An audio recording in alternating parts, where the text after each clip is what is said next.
ఆంధ్రప్రదేశ్ అవతరణ దినోత్సవం సందర్భంగా తేదీ 9/11/2025 ఆంధ్ర భవన్ హయ్యర్ సెకండరీ స్కూల్లో అమరజీవి పొట్టి శ్రీరాములు గారి విగ్రహ ప్రతిష్ట జరుగుతున్న సందర్భంగా ఈరోజు అనగా 8/11/2025 ఆంధ్ర హయ్యర్ సెకండరీ స్కూల్ విద్యార్థులచే పాదయాత్ర నిర్వహించబడినది. పిఎన్కే నుండి ప్రవాసాంధ్ర నవ్య కళా పరిషత్ నుండి Andhra Bhavan higher secondary school వరకు విద్యార్థులచే పాదయాత్ర నిర్వహించబడినది. ఆంధ్ర యువజన సంఘం పశ్చిమ బెంగాల్ తెలుగు జాతి ఐక్యత వేదిక পক্ষ থেকে ছাত্রছাত্রী র্যালি ধোবিঘাট পিএন থেকে শুরু করে আন্ধ্রা হাই স্কুল পর্যন্ত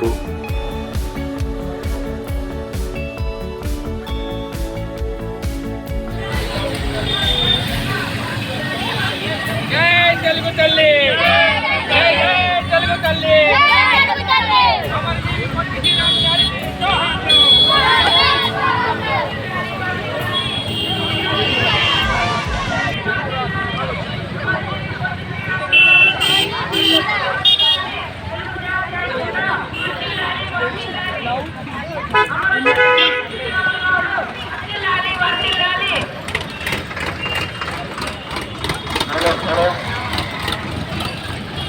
మీ అందరికీ తెలిసిన విషయమే.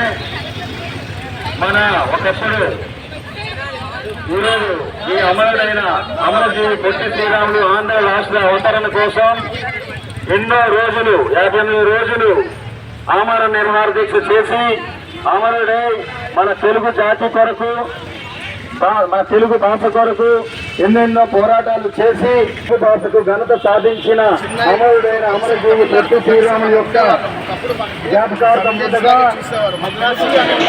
అనేవాళ్ళు. మన తెలుగుతనాన్ని మొత్తం విశ్వానికి ప్రపంచానికి చూపించిన మొట్టమొదటి వ్యక్తి పొట్టి శ్రీరాములు గారు. అతని వల్లే మనకి మన ఆంధ్ర రాష్ట్రం ఆవిర్భవించింది. కాబట్టి ప్రతి ఒక్క తెలుగువాడి గుండెల్లో అతని బెంబం, అతని ఫోటో అతని గుండెల్లో ఉంచుకున్న ప్రతి ఒక్క తెలుగువాడు ఉంచుకుంటాడు. కాబట్టి ఈరోజు మనం అందరం చాలా సరదాగా చాలా హ్యాపీగా ఈ కార్యక్రమం పాల్గొంటున్న కారణం ఏంటంటే అతనికి మనం ఇచ్చే నివాళులు ఇవే. కాబట్టి అందుకే అతను ఎప్పుడూ చల్లగా ఎక్కడున్నా సరే అతని ఆశీర్వాదాలు మన మీద ఉండాలి, మన ప్రేమ అతనితో ఉండాలి. దినోత్సవం సందర్భంగా ప్రపంచవ్యాప్తంగా ఎదురు చూస్తున్న తెలుగువారు రేపు అనగా 9/11/2025 ప్రపంచ ప్రఖ్యాతిగాంచిన కరగపూర్ అనేది ఒక మహానగరం, సెకండ్ ఆంధ్ర అంటారు. ఇక్కడ భాషాభిప్రాయం లేకుండా అందరూ అన్నదమ్ములా కలిసి ఉంటారు. అలాంటి కరగపూర్ మహానగరంలో అమరజీవి పొట్టి శ్రీరాములు గారి యొక్క విగ్రహాన్ని నెలకొల్పటం అంటే ప్రపంచంలో ఉన్న తెలుగు జాతి అందరినీ మేల్కొల్పినట్టే అవుతుంది. ఉభయ తెలుగు రాష్ట్రాలకు కనువిప్పు కలిగించింది వెస్ట్ బెంగాల్లో ఉన్న కరగపూర్ తెలుగు జాతి. అందువల్ల రేపు కరగపూర్ నగరంలో ఉన్న ప్రతి తెలుగువారి భాషా ప్రాతిపదికన ఏర్పడిన రాష్ట్రాలు. పొట్టి శ్రీరాములు గారు లేకపోతే భారతదేశంలో భాషా ప్రాతిపదికన రాష్ట్రాలు ఉండేవి కావు. ఇతను కేవలం తెలుగువాడే కాదు, భారతదేశంలో ఉన్న భాషా రాష్ట్రాలన్నిటికీ అతను పితామహుడు. అందువల్ల అతని జాతిపిత, తెలుగు జాతి పిత. అటువంటి కార్యక్రమాన్ని జయప్రదం చేయవలసిందిగా అందరినీ వేడుకుంటున్నాము.